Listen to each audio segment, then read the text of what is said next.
Qué gusto, Luis. Ya estás pues, prácticamente despidiéndote de esta quinta, sexta visita, casi, casi como las del Papa, ¿no? México siempre fiel, Puebla siempre fiel. Y bueno, pues, ¿cómo te ha ido? Antes de entrar a las preguntas netamente formales de sociología, ¿cómo te ha ido en estos paseos?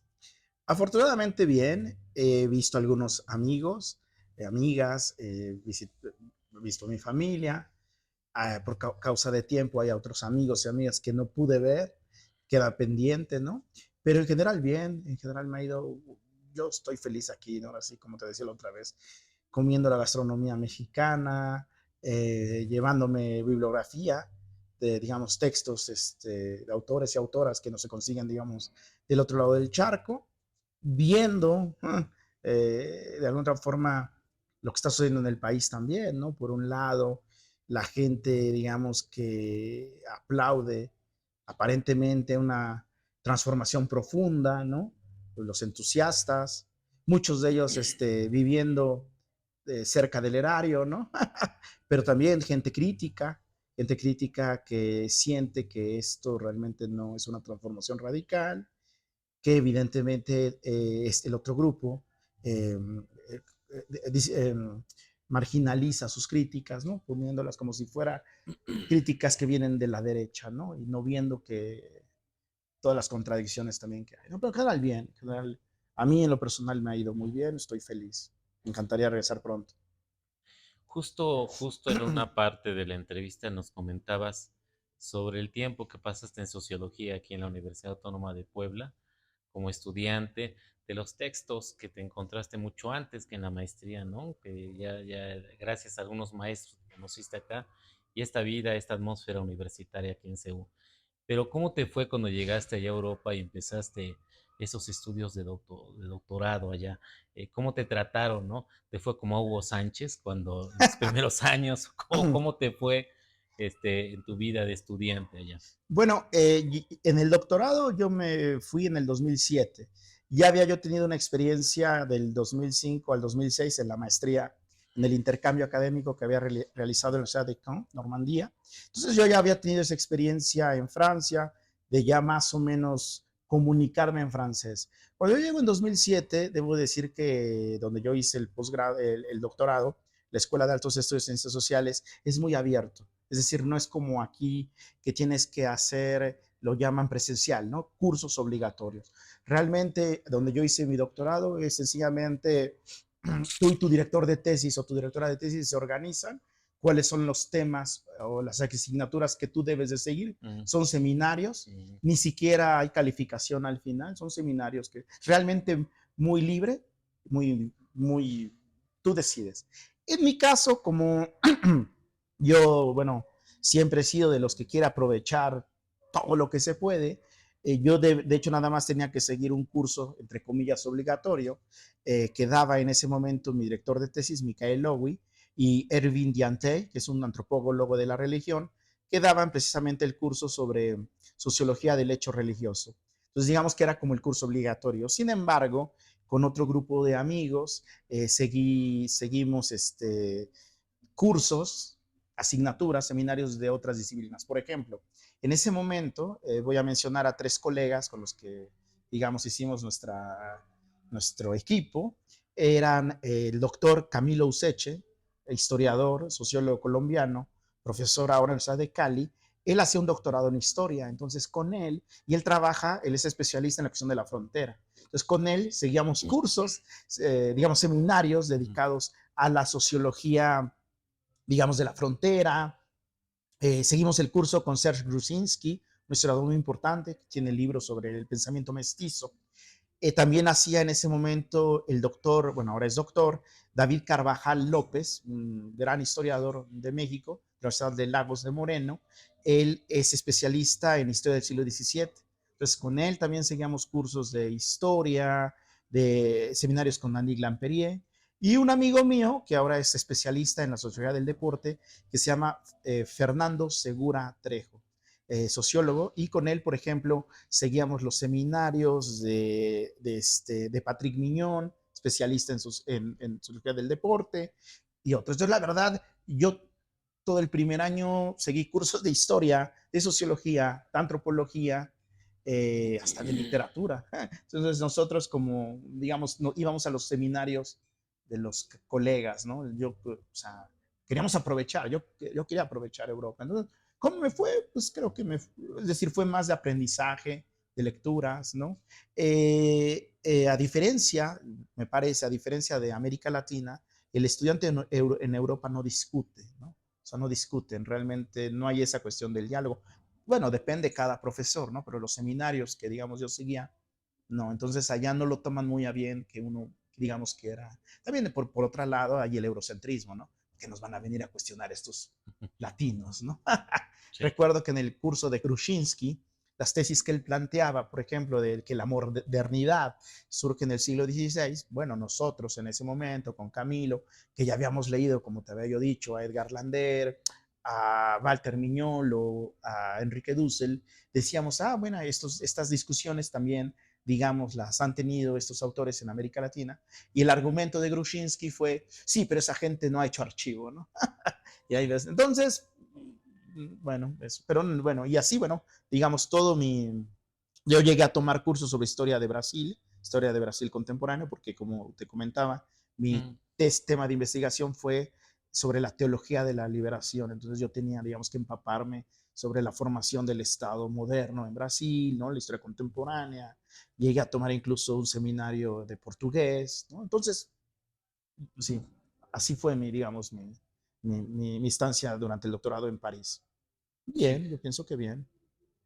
muy bien, Luis.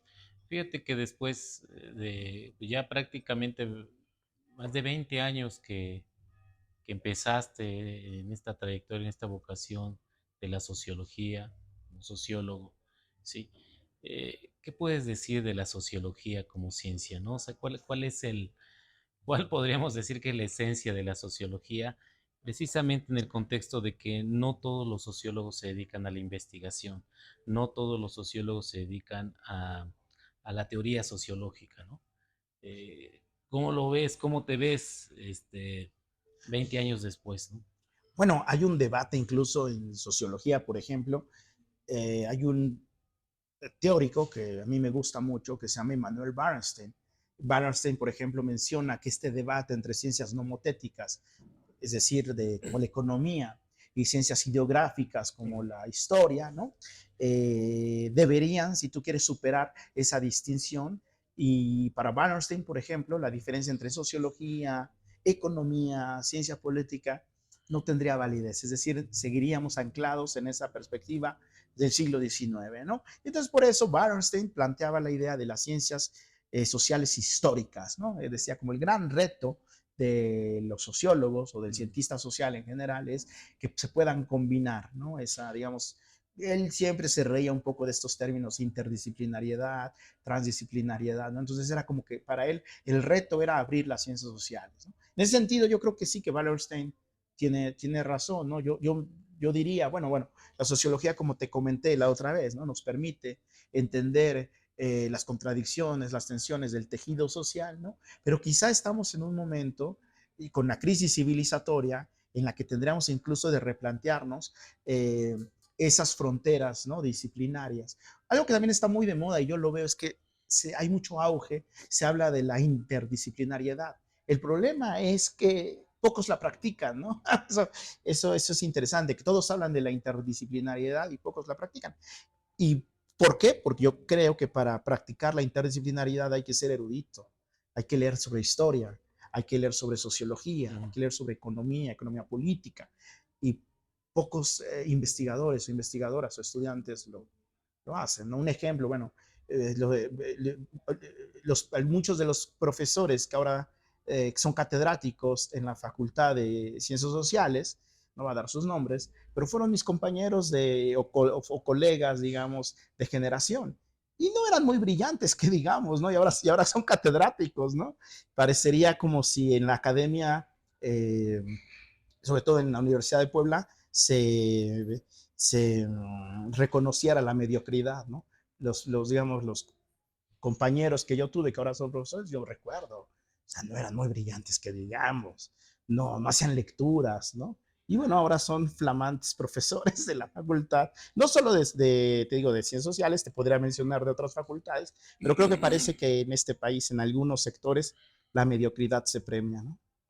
Que fíjate que es una de las críticas que se le hacía a la sociología, al menos cuando empezamos a inicios de este siglo, del 2000 para acá, ¿no?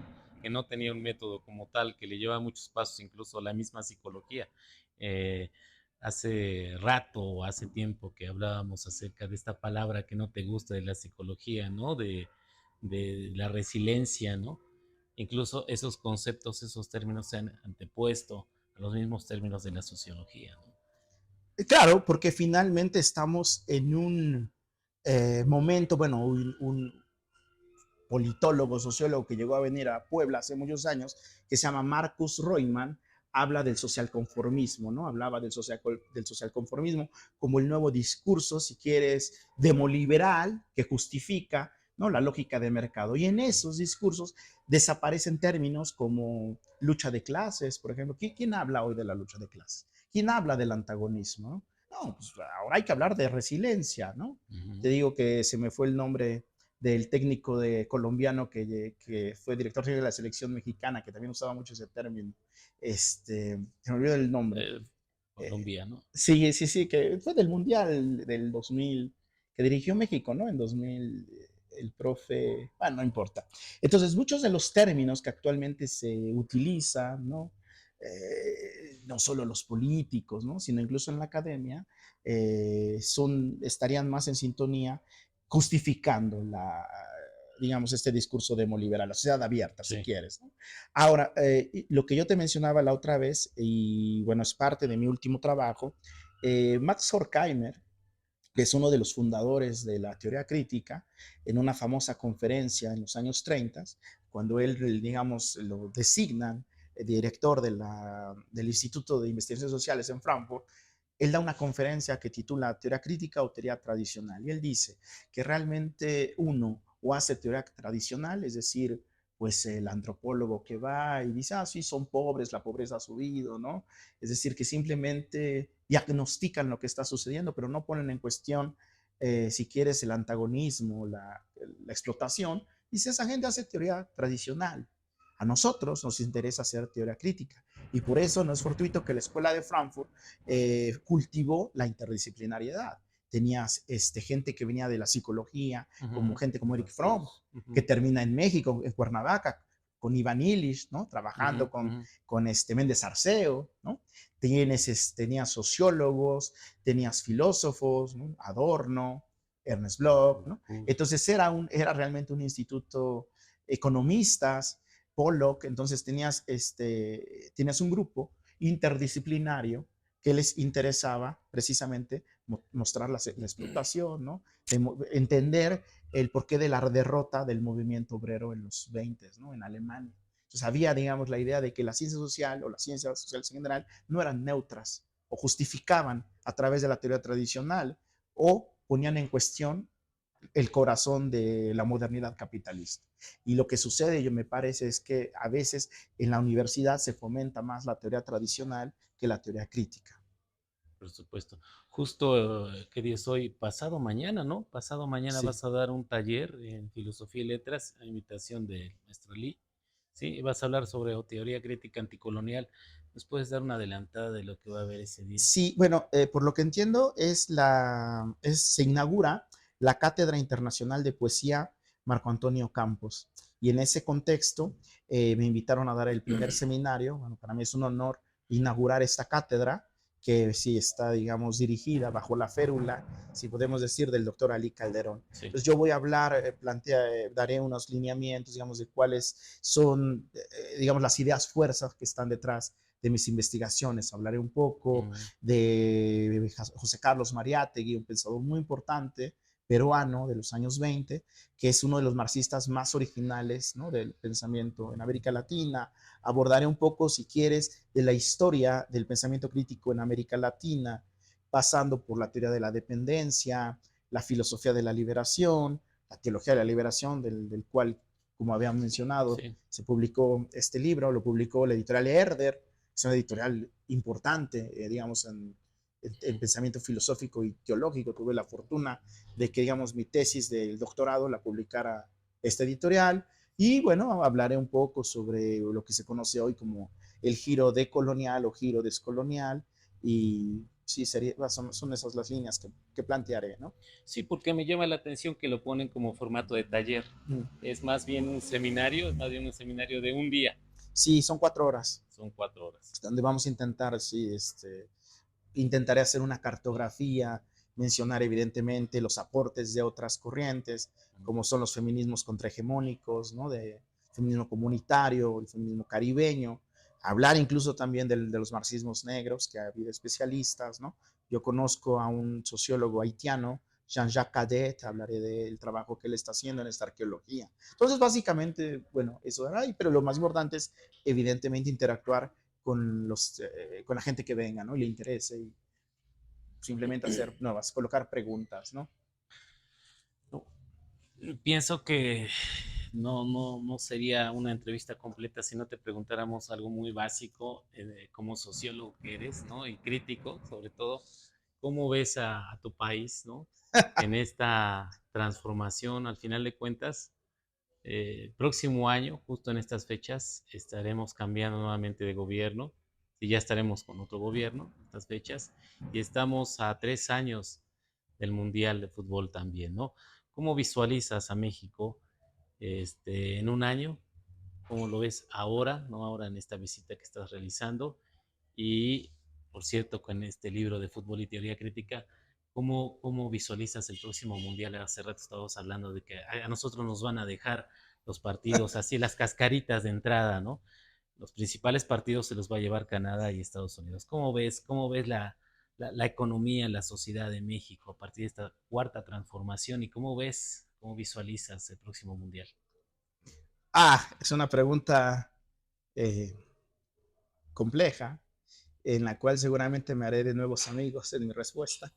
Ah, que por cierto, hago un paréntesis, me decías que ya no tenías Facebook, justo porque algunos de los contactos, no vamos a decir quiénes, ni te lo pregunté detrás de cámaras, Sí. pues decía, ¿no? Que eras muy crítico con este gobierno, ¿no? A ver, coméntanos estas tres cosas, a ver si se puede. Bueno, por un lado, no solo fue por eso, sí, sí, es una razón. También yo sentía que se pierde tiempo a veces en el Facebook, ¿no? Porque empiezas leyendo sobre la guerra, la invasión de Rusia en Ucrania, es una invasión, que decirlo abiertamente, una invasión de Rusia a Ucrania, y eso no me hace defensor de la OTAN, que también hay que criticar a la OTAN, ¿no? Yo soy como muchos intelectuales de los que somos porque se desmantele la OTAN, ¿no? Empiezas, digamos, leyendo esos debates, terminas leyendo sobre, no sé, música en Brasil, ¿no? Es el Facebook, ¿no? Te consume si no tienes esa disciplina. Yo el año pasado decidí cerrarlo porque tenía que tener tiempo, tenía que sacar 3 libros. Saqué el año pasado 3 libros, el de fútbol, que hiciste mención, y además salió la edición francesa, ¿no? En parte que cerraste el Facebook. Sí, y entonces, efectivamente, yo sentía también que en el Facebook se hacen luego discusiones, decimos, de cantina, ¿no? Es decir, ahí ya el argumento, no hay un argumento, ahí parece que el que gana es el que más grita, ¿no? O el que postea, ¿no? Clásicos ejemplos como, tú no vives aquí, ¿no? Que es interesante porque también es la crítica que le hacían, por ejemplo, a los frankfurtianos, concretamente a Adorno, Horkheimer y Bloch, cuando emigran a Estados Unidos, pues para salvar el pellejo, cuando ellos regresan, ¿no? Y quieren entender el ascenso del fascismo, la crítica de la derecha a los frankfurtianos eran, pero ustedes no estuvieron aquí, ¿no? Curiosamente, esa crítica facilona, superficial, Claro. ¿no? Como si el hecho de que yo ya no viviera acá me quita, no estuviera yo enterado de lo que sucede por fuentes, ¿no? Amigos que te cuentan, ¿no? Entonces, Claro. fue una de las razones. No tenía yo, la verdad, tiempo de estar discutiendo Sí. con ese tipo de argumentos que a veces son incluso ad hominem, ¿no? O por autoridad. Ahora, ¿cómo veo México? Bueno, yo, como te decía la otra vez, yo desde el 2006 me adscribí a la sexta declaración del ZLN, yo lo mencioné la otra vez, para mi generación, o algunos miembros de mi generación, fue importante. Quieras o no, el EZLN sigue siendo un referente moral, referente ético en las luchas sociales. Entonces, ya desde el 2006, entendemos que la lucha va a ser abajo y a la izquierda, y todo lo que pase arriba, ¿no? Es gatopardismo, ¿no? Y para ponerte un ejemplo concreto, ¿quiénes son los candidatos, hablando de Puebla, de Morena? Los expriistas. No voy a dar nombres, pero ninguno viene de lucha social. Yo no veo ningún candidato que venga de las luchas, mencionamos, contra el gasoducto de Moreno Valle, por las luchas populares. No hay candidatos, ¿no? Vemos candidatos reciclados del PRI, ¿no? Ujú. Mira, no sé si sea cierto o no, pero parece que, y no me sorprendería que alguien como Enrique Doher al rato esté en Morena, ¿no? Y si alguien privatizó o hizo un proceso de privatización, y si la universidad actual está así, claro, los bombardean con los índices de calidad y bueno, cada quien compra lo que quiere, fueron esas administraciones de los dos primos Doher, y qué decir de Agüera, o del que ahora parece el rector que anda prófugo, ¿no? O sea, te da una idea de, ¿no? Bueno, Claro. de todos estos seguramente los estaremos ya viendo pronto en Morena, ¿no? Y así como pasa en Puebla, habría que ver otros estados, ¿no? De la República. Entonces, yo lo que veo por un lado es gatopardismo, ¿no? El tejido social se ha desmembrado, ¿no? No solo, o sea, no solo, digamos, también tiene ahí un papel muy importante, evidentemente, el narcotráfico, ¿no?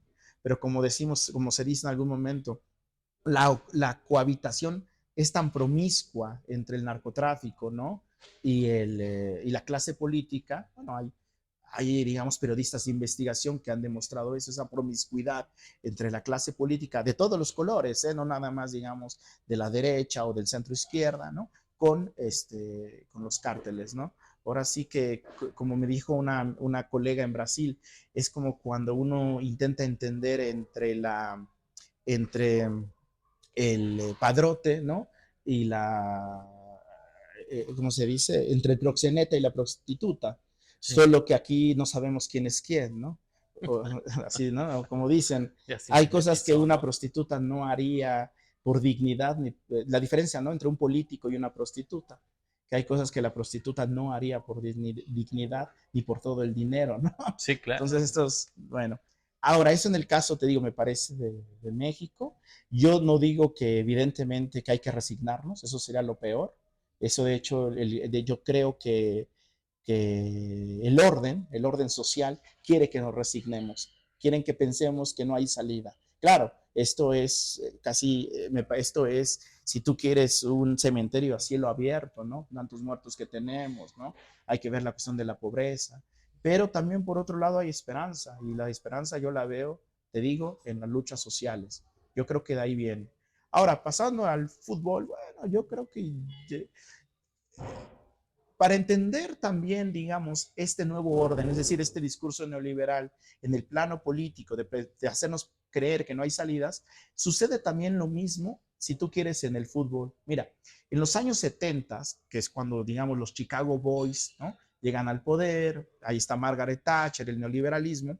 En esos mismos años, Joao Avalanche, director de dirigente de la FIFA brasileño, ¿no? Que se sabe que llegó ahí por una acción de también compra de votos.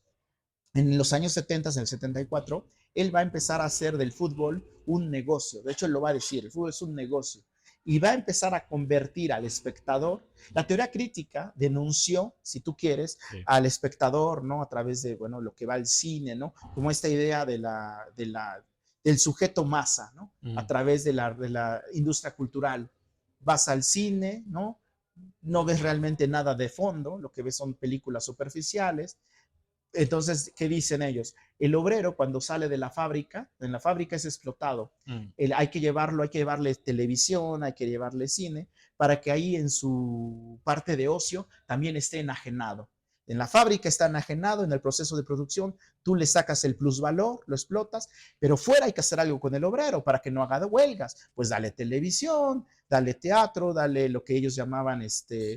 la sociedad del espectáculo. Digamos, esa es una primera transformación importante que la Escuela de Frankfurt va a entender en los años 30, 40. Los años 70, con el neoliberalismo, vamos a entrar a algo que un teólogo muy importante, economista, que se llama John Monson, va a hablar de una metamorfosis antropológica. Nosotros somos, si quieres, resultado de este sistema neoliberal. El neoliberalismo no solo es un sistema económico, hay que entender el neoliberalismo como una nueva fase del capitalismo, donde hay el sujeto, donde ahora nos convierten en consumidores. Sí, El ciudadano es consumidor cuando va y vota, ¿no? Va y vota cada 6 o 3 años y ya va, escoge a alguien y regresa a su casa. Lo que ya, entonces ahí tú despojas al sujeto político de su subjetividad, ¿no? Para hacerlo un simple elector. En el fútbol pasa lo mismo. Al aficionado lo haces consumidor. Va y te consume un producto. Un equipo de fútbol, una selección, te venden que la selección es el representante del país, ¿no es cierto? Las selecciones nacionales representan las confederaciones de cada país, pero está este discurso del patriotismo patriotero, perdón, del nacionalismo patriotero, ¿no? Donde te hacen pensar, ¿no? Que están defendiendo los colores de México, están defendiendo los colores de una federación de fútbol que además se burla del consumidor, del aficionado, ¿no? Porque el sí. fútbol mexicano ya lo han denunciado, es aburrido, mediocre, llevamos años viviendo, soñando con ese quinto partido, ¿no? ¿Y qué Ujú. pasaría yo me pregunto, si el aficionado por algún momento, la aficionada dijera, tenemos dignidad, no vamos a ir al estadio ya, no vamos a ir al estadio, ni vamos ni siquiera a prender la televisión, si no habría, o sea, ¿por qué no rescatar la pelota? Rescatar, o sea, si finalmente nos gusta el juego, ¿por qué no darle la espalda a esa sociedad del espectáculo, no? ¿Por qué seguir pensando y que nos matraquen con ese quinto partido que tal vez no llegue y seguramente no va a llegar, ¿no? Sí. Y te digo, y nos hacen simplemente a los aficionados, a las aficionadas, nos despojan, digamos, de lo que fue el carácter festivo, si en algún momento lo tuvo el fútbol, ¿no? Entonces, ¿qué espero de la selección? No espero nada. Yo ya digamos, del representativo de esta confederación no espero nada, ¿no? Y de los directivos menos. Sí, vaya, hace un momento mencionaba sobre que te adhieres a estas declaraciones del ejército zapatista. Sin embargo, hay muchas personas que desde el 2006, 2012, 2018 han denostado las posturas del movimiento zapatista, especialmente cuando lanzan a una candidata, ¿no? Marichuy. ¿Qué opinas, ¿no? De este lanzamiento, si se le puede decir, ¿no? De esta persona para la candidatura a la presidencia, ¿no? ¿Así se entiende o cómo se entiende? Una de las críticas que le han hecho a los zapatistas, digamos, esta nueva izquierda en el poder, es que son sectarios, ¿no? Por un lado, es como que los zapatistas son sectarios, ¿no? Olvidando que precisamente si hubo un movimiento abierto, plural, fueron los zapatistas. No podemos olvidar el famoso encuentro, ¿cómo llamaban ellos? Intercontinental por la humanidad y contra el neoliberalismo, que lo habrán hecho en el 96, donde precisamente llamaron a todas las fuerzas, digamos, internacionales a sumarse al proyecto, ¿no? Evidentemente, ahí hay, si tú quieres, algunas después de derivaciones, ¿no? Y ellos, bueno, en 2006 lanzan la sexta declaración, pero efectivamente, años más tarde, ellos van a refrendar la candidatura de Marichuy, ¿no? La candidata Marichuy. del CNI, el Consejo Nacional Sí, Indigenista, para proponer, ellos decían, bueno, sabemos que no vamos a ganar, pero mostrar que hay otras voces, que hay otro México rebelde, indómito, que se está movilizando, ¿no? Curiosamente, las primeras críticas a la candidatura de Marichuy vino de los que ahora forman parte del gobierno, ¿no? Yo recuerdo, hay este profesor, creo, de la UNAM, John Ackerman, ¿no? Que fue de los primeros que tuiteó que Marcos y esta candidatura, el huevo de la serpiente, ¿no? O sea, siempre que ya habían perdido en el 2006 por los zapatistas, ¿no? Siempre hay o sea, esta nueva izquierda hegemónica gubernamentalista denota. siempre denosta, ¿no?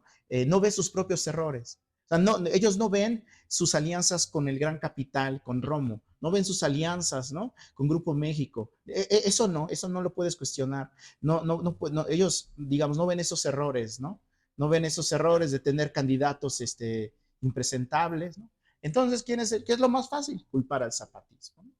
¿Por qué? Porque al final el zapatismo sigue siendo un referente ético y moral. Yo no creo que después, bueno, ahorita pues, se ríen de uno, ¿no? O sea, ellos están en el poder, probablemente sigan 6 años más, pero de aquí a 15 años la historia pone todo en su lugar y vamos a ver si de aquí a 10, 15 años estoy seguro, tengo certeza, que el movimiento zapatista seguirá siendo un referente moral. Y estos que están hoy gobernando, que están practicando el extractivismo, estarán en el basurero de la historia. Muy bien, Luis. Eh, una pregunta quizá muy localista, ya que hace rato comentabas cuando llegaste que te has ido transportando en las combis, ¿no? Quizá en el metrobús, ¿no? Hablando de la ciudad de Puebla, ¿cómo ves a la ciudad de Puebla? Siendo que conociste otra ciudad, ¿no? Digamos que tu niñez la viviste por allá de los ochentas, quizá de los noventas, ¿no? La ciudad a partir quizá de Bartlett con el proyecto Angelópolis, con el proyecto San Francisco, cambió bastante, ¿no? Posteriormente, bueno, ya con Moreno Valle también, ¿no? Prácticamente desmanteló varias líneas de autobuses, ¿no? Hacia el oriente, prácticamente ir del oriente al sur no está conectado, ¿no? Entonces, ¿cómo concibes? De hecho, creo que te transportabas de la Margarita, siendo estudiante, hacia CEU, ¿no? Uh ¿Cómo -huh. concibes esta ciudad? Por cierto, a la luz también de tus lecturas de Walter Benjamin. Bueno, es una ciudad evidentemente, primero, no hay que perder de vista que es una ciudad, las ciudades en general y en el tercer mundo sobre todo, son ciudades hechas para el automovilista, ¿no? Mm, Son desarrollos, digamos, de las clases medias. Sí, por ahí les dejas un carrilito para la gente que anda en bici, ¿no? Para el ciclista, como para verte cosmopolita, pero calles sin pavimentar, hoyos, topes. Claro, eso también tiene que ver con la cultura ciudadana, ¿no? La gente que se pasa a los altos.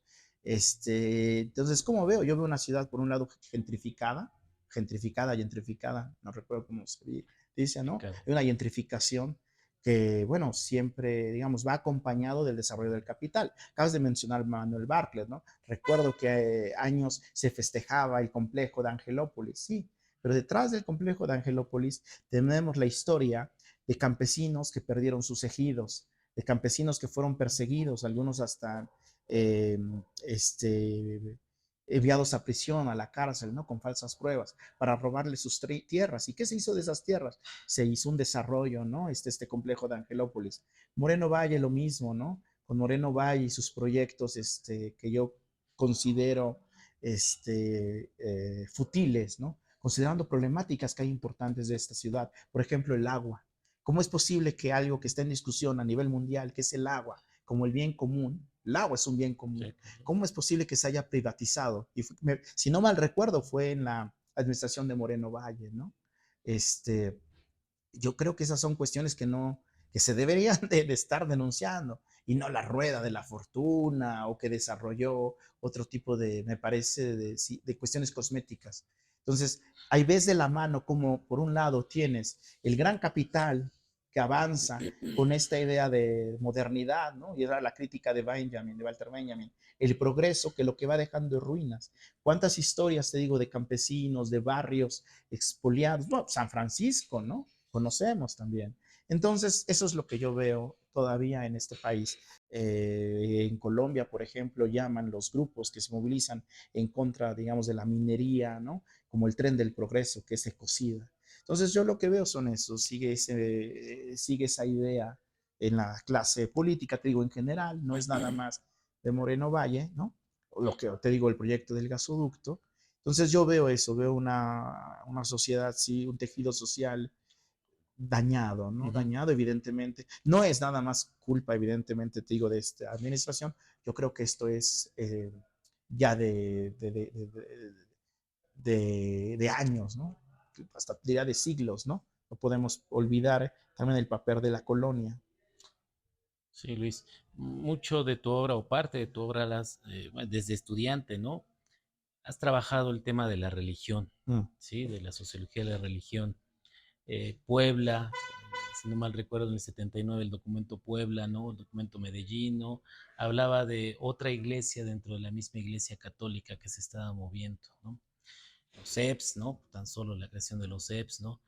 Pero actualmente en el 2023, ¿qué sabes de esta teología de la liberación? ¿O hay varias teologías de la liberación?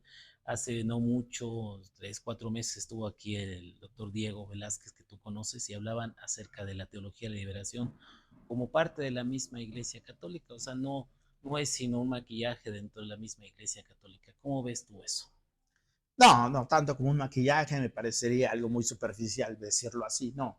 Efectivamente, se hablan hoy de teologías de la liberación precisamente por la pluralidad de corrientes que, digamos, desarrolló esta teología. En los años finales de los 50 más o menos, en Brasil, esto es algo que estudió muy bien Michael Lowy, en los años finales de los 50, principios de los 60, en Brasil concretamente, hubo estudiantes, digamos, que venían de Acción Católica, de las juventudes universitarias, que empezaron a radicalizarse a través, evidentemente, de la Revolución Cubana del 59. ¿No? La Revolución Cubana o sea, no se puede tratar de soslayo. Para entender los cambios de la segunda mitad del siglo XX, que hace referencia a la Revolución Cubana en todos los planos políticos, culturales, ¿no? Teóricos. Entonces, la Revolución Cubana va a tener un impacto en estos jóvenes en Brasil. Algunos creyentes, otros no, otros, si tú quieres, ateos, ¿no? Que se van a unir, van a empezar a movilizar Uh -huh. y van a empezar a hablar sobre sobre la opción al socialismo. Y van incluso a presentar tesis o ideas muy radicales, ¿no? Te digo, la opción del socialismo a través de Cuba. Y evidentemente esto va a generar, evidentemente, una influencia muy importante al interior de la iglesia, ¿no? Tan así que, por ejemplo, había un teólogo se llama Gustavo Gutiérrez, que estaba escribiendo su famosa teología de la liberación, que es el texto, se publica en el 72, que él interrumpe su texto para irse a entrevistar, a recuperar, digamos, testimonios de estos estudiantes o militantes, ¿no? Católicos en Brasil radicales. Viene en el 64 el golpe de Estado en Brasil, ¿no? Ahí también tienes la figura de Paulo Freire, ¿no? Este intelectual que a veces es solo reducido a pedagogo, pero la importancia de Paulo Freire, ¿no? Sus textos, ese diálogo entre cristianos y marxistas, hace muy importante su pedagogía por la libertad, la idea de la concientización, ¿no? Hace importante. Uh -huh. Entonces, bueno, viene el golpe de Estado en el 64, viene la represión en Brasil, Uh -huh. pero digamos que ya están ahí formadas lo que tú mencionas, las EPS, las comunidades eclesiales de base, ¿no? Uh -huh. Que van a ser ensayos muy importantes que se van a extender en toda América Latina. No podemos entender la revolución nicaragüense, perdón, en 1979, sin hacer referencia al papel de las comunidades eclesiales de base. O, por ejemplo, en caso del zapatismo también. No podemos entender, por ejemplo, la configuración del zapatismo sin hacer referencia al trabajo de Samuel Ruiz en Chiapas, con el famoso congreso, no recuerdo si es en el 74, que hace indígena, donde también las CERS, las comunidades eclesiales de base, se movilizan. Bueno, en los años 70 empiezan a publicarse las primeras obras de la teología de la liberación. Tienes autores como Gustavo Gutiérrez, como los hermanos Boff, y bueno, una pleyade de autores. En ese momento, si tú quieres, la figura central, la categoría teológica de ese momento es el pobre, ¿no? El pobre como el lugar de enunciación para entender las contradicciones. La idea de los teólogos de la liberación es qué me puede decir Dios en una situación de miseria y opresión. ¿Qué nos dice Dios a través de esta situación? Entonces, evidentemente, para ellos, la categoría para poder criticar el orden existente era a través del pobre, del humillado, ¿no? Evidentemente, los primeros trabajos, te digo, movilizan esta categoría del pobre a la luz de la teoría de la dependencia, de un cierto marxismo abierto. Conforme se va desarrollando la teología de la liberación, existen aportes de teólogas que dicen, oye, pero la cuestión del género no está presente. Entonces empieza en los 70 a desarrollarse. La teología feminista, por ejemplo, digamos, en Estados Unidos, en Inglaterra, ya estaba desarrollada desde los 60, pero digamos que algunas latinoamericanas empiezan a hacer este entronque entre la teología, entre la visión latinoamericana y el feminismo. Entonces empiezan a desarrollar una teología feminista de la liberación. Tienes autoras como Ivone Guevara en Brasil o aquí en México, Silvia Marcos, ¿no? Pero también hay autoras o autores racializados que dicen, sí, está interesante que, digamos, el pobre ya le metas la cuestión del género, pero ¿qué pasa con la cuestión de la raza? Entonces empieza a desarrollar la teología indígena, la teología negra, ¿no? En Brasil, por Mm, ejemplo, Colombia. Y entonces te vas dando cuenta que a partir de los años 70, 80, la teología de la liberación se abre a otros ámbitos, si quieres, de dominación. No es nada más la cuestión económica, es también la cuestión racial, es también la cuestión del claro. patriarcado, ¿no? Entonces sí, ahora se habla de teologías de la liberación, ¿no? Yo uso el término teología de la liberación genérico, ¿no? Para que, digamos, ya como se actual, digamos, como se quedó canonizado, pero evidentemente no niego los desarrollos actuales que existen y de los teólogos contemporáneos. Yo te podría mencionar, por ejemplo, en Brasil, el joven Alan Coelho es un teólogo filósofo de la liberación que conjunta la teoría crítica con la teología de la liberación. Mi colega y amigo en Argentina, Nicolás Panotto, que él está muy metido en las cuestiones del diálogo interreligioso, cultivando una teología pública, ¿no? Panotto, otro colega, porque a veces se pierde, se cree que nada más fue desarrollado por teólogos latinoamericanos y se olvida que también hubo europeos, ¿no? Que contribuyeron en el desarrollo de la teología de la liberación, extranjeros y extranjeras, ¿no? Entonces, bueno, actualmente otro colega, amigo, teólogo, que se llama Graham McGeoch, que es un teólogo de origen escocés, también está desarrollando un trabajo muy interesante de diálogo, digamos, interreligioso. Entonces, ¿no? Hay una pleyade de nuevos Sí. autores y autoras en la teología de la liberación. Ahora, pensar que, ahora, también dentro de la teología de la liberación, tienes figuras muy importantes, radicales, como Camilo Torres, ¿no? Camilo Torres, que incluso se une al Ejército de Liberación Nacional, muere en el 67, ¿no? El mismo año que el Che Guevara, ¿no? En la guerrilla colombiana, ¿no? Entonces, a mí me parece que decir que es un maquillaje dentro, ¿no? Ahora se recupera nuevamente esto por el nuevo Papa, ¿no? Con el Papa Francisco, pero bueno, yo no sé si lo deberíamos de ubicar en la teología de la liberación, aunque él no reniega, es que después de los ¿cómo se dice?, los papados con Juan Pablo II y Benedicto XVI, que fueron, se les llama el invierno eclesial, pues evidentemente Francisco parecería la primavera de la iglesia, ¿no? Pero yo creo que él estaría más influenciado, más cercano de lo que se conoce como la teología del pueblo, que es otra rama, si quieres, de la teología de la liberación, pero menos marxista. Muy bien, Luis. Bueno, que hay que aclarar que esto de la palabra maquillaje fue mi interpretación Ah, en ya. torno a lo que dijo el doctor, el maestro, respecto a que está dentro del mismo pensamiento de la iglesia tradicional, la teología de la liberación, ¿no? Como tal. Por último, Luis, hace unos meses me mandaste un cuento muy interesante, ¿no?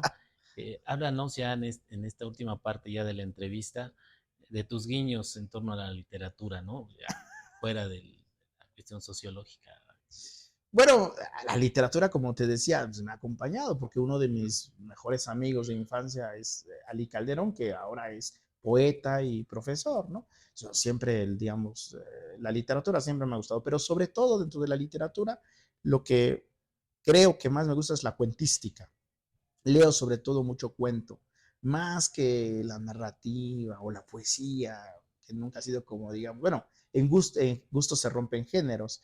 La verdad a mí siempre me ha gustado más la cuentística, ¿no? Y los cuentistas que hemos tenido en América Latina, Borges, Cortázar, ¿no? Y también una Pleiade, ¿no? Y nada, sencillamente bueno, con la pandemia, digamos, dentro de lo positivo que me dejó la pandemia se me ocurrió escribir un cuento, muy chistosa la historia, Ajá. un cuento que hay un concurso que se llama, organizado en la Ciudad de México, no recuerdo el nombre de las organizadoras, que se llamó Sinvergüenza, ¿no? Era un concurso corto, digamos, como para aficionados. Yo no me considero, evidentemente, un cuentista, no. Escribí este cuento, lo mandé nada más porque, pues, a ver qué salía. Es la historia de un migrante congolés que llega a Bélgica y precisamente se dedica, quiere jugar en primera división, ¿no? Es un Ujú. jugador amateur que ya está por debutar y bueno, lo lesionan, sufre una lesión de otro migrante de origen serbio. Entonces, y bueno, digamos, es la tragedia de este pobre congolés. Entonces ahí me permitió un poco abordar la cuestión a través de estos personajes, la desintegración de Yugoslavia. A mí me interesa mucho la historia de Yugoslavia. Entonces yo lo llamo el viento Bora, que migra a Bélgica, ¿no? Evidentemente el contexto es Bruselas, ahí se conocen a futbolistas amateur. Mando ese cuento titulado Hofstade, porque es el equipo donde juega mi Amadou, que es mi personaje congolés. Lo mando ahí al concurso y resulta que me escriben las organizadoras diciendo que tuvo mención, o sea que no ganó, sino que es como segundo lugar mención. Pues yo feliz, porque imagínate, es el primer cuento que escribo y tiene una mención, pues yo estaba feliz, ¿no? Ya cuando salió el libro publicado, me escribieron las autoras diciéndome que la persona que había ganado el primer premio, no recuerdo el nombre, resultó que se había fusilado el cuento de un escritor argentino o colombiano, Ajá. pero se dieron cuenta ya que el libro estaba publicado. Entonces, evidentemente, contactaron al escritor argentino pidiendo una disculpa, diciéndole que salió de sus manos y que este tipo, pues plagió. Pues ya sabes que historia de plagios en este país está llena, ¿no? ¿Cuántos profesores conocemos? Incluso creo que de la Suprema Corte, ¿no? Eso es aquí deporte nacional, lo del plagio.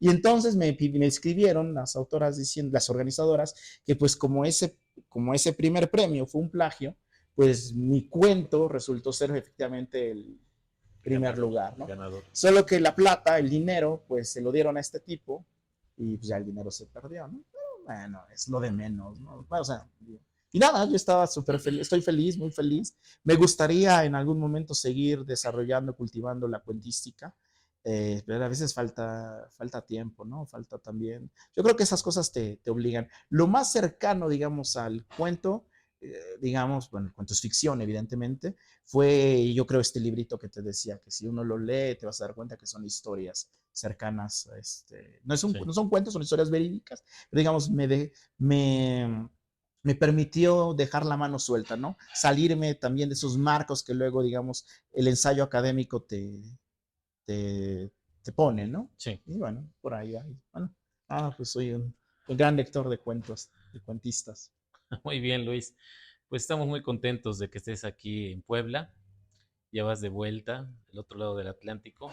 Muchas gracias por estar aquí en esta entrevista, por inaugurar este espacio, ¿no? De las ciencias sociales y humanidades, vocación, trayectoria y algunos gustos, ¿no? Que tengas, por cierto, que te has echado algún mole de panza, seguramente alguna semita, no sé si de las del Carmen, pero supongo que...